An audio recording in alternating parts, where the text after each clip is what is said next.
Welcome to the Simulation Psycho. In this virtual physics lab, we explore the behavior of light through interactive experiments. Before we begin, let's define the four core principles we will observe today.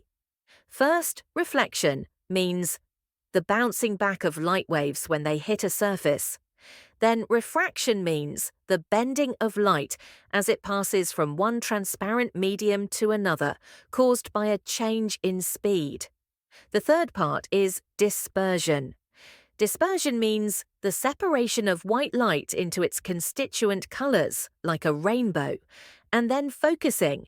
The focusing is the process of bending light rays to meet at a specific point or spread apart. Let's see these principles in action. Experiment 1. The glass slab, Snell's law and lateral shift. Our first station is the glass slab. We are investigating refraction.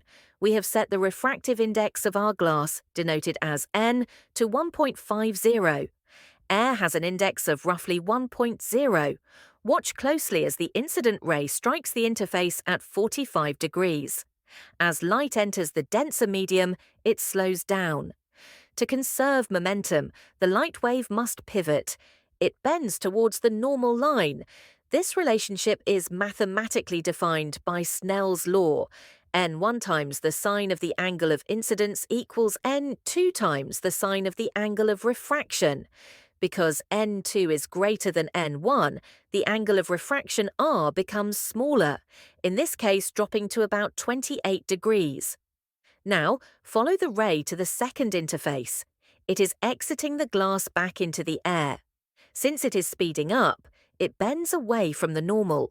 The emerging ray travels parallel to the original incident ray, but has been displaced sideways. This perpendicular distance between the two paths is the lateral shift, which depends directly on the thickness of the slab and the angle of incidence. Experiment 2. The prism, dispersion and deviation. Moving to the prism, we explore dispersion.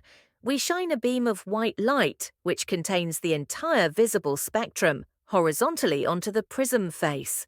We've rotated the prism to achieve a 60-degree angle of incidence. Inside the glass, the refractive index isn't constant. It actually varies slightly based on the wavelength of the light. Violet light, which has a high frequency and short wavelength, interacts more strongly with the atoms in the glass. It slows down more than red light. Because it slows down more, violet light bends, or refracts, more sharply. This difference in bending angles separates the colors inside the prism itself. When the rays exit the second face, they bend away from the normal again, amplifying the separation. The total angle that the light has turned from its original path is the angle of deviation, denoted by delta. As you can see, violet has the largest angle of deviation, while red has the smallest. Experiment 3. The lenses, convex versus concave. Finally, we arrive at the lenses. We start with a convex lens, which is thicker in the center. It acts as a converging system. Light rays traveling parallel to the principal axis are refracted inward.